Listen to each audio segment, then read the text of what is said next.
Monsieur le Président, chers collègues, Mesdames et Messieurs les conseillers, chère Emeline, cher Paul, le groupe FO votera ce projet d'avis. Le groupe FO tient à remercier les rapporteurs pour cet avis de qualité qui fait suite à un rapport riche en informations et qui aborde de manière complète les multiples facettes de l'asile. Ce sujet éminemment politique et humain est également juridique.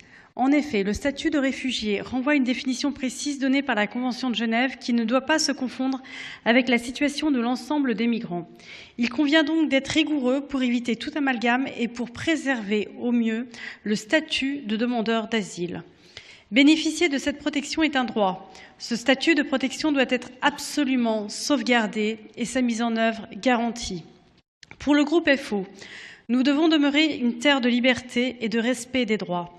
L'enjeu de ce rapport est donc de dresser un état des lieux, d'analyser les moyens mis en place et de proposer des pistes d'amélioration dans le respect des droits fondamentaux. Les considérations d'ordre financier et gestionnaire ou politique ne sauraient être le fil directeur d'une réforme sur le droit d'asile.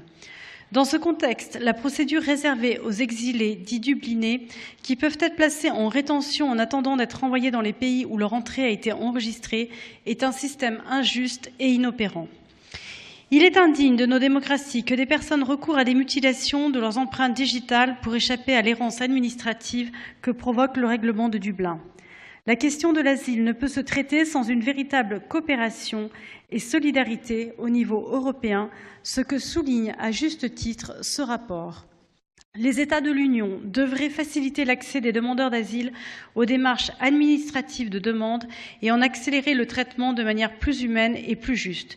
Nous considérons que l'externalisation des frontières répond à un objectif de régulation et de limitation des flux migratoires et ne permet pas l'exercice effectif du droit d'asile.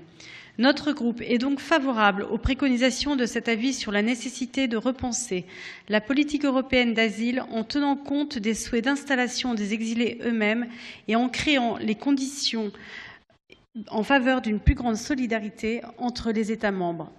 L'État de premier accueil ne doit plus être seul responsable de la demande d'asile. Par ailleurs, nous soutenons la préconisation demandant au gouvernement français de s'opposer à l'introduction de la notion de pays tiers sûr au niveau de l'Union européenne. Nous estimons en outre que les conditions d'accueil doivent être harmonisées vers le haut dans l'ensemble de l'Union européenne avec des financements à la hauteur des besoins.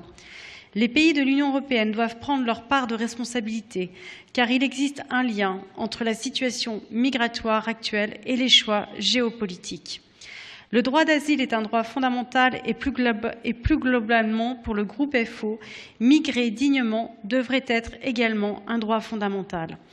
Les demandeurs d'asile sont des victimes qui doivent être protégées et accompagnées. Pour nous, il est également important que les migrants fuyant la misère, la pauvreté, les dérèglements climatiques ou les conflits de toutes sortes puissent être accueillis, orientés et aidés. La question migratoire doit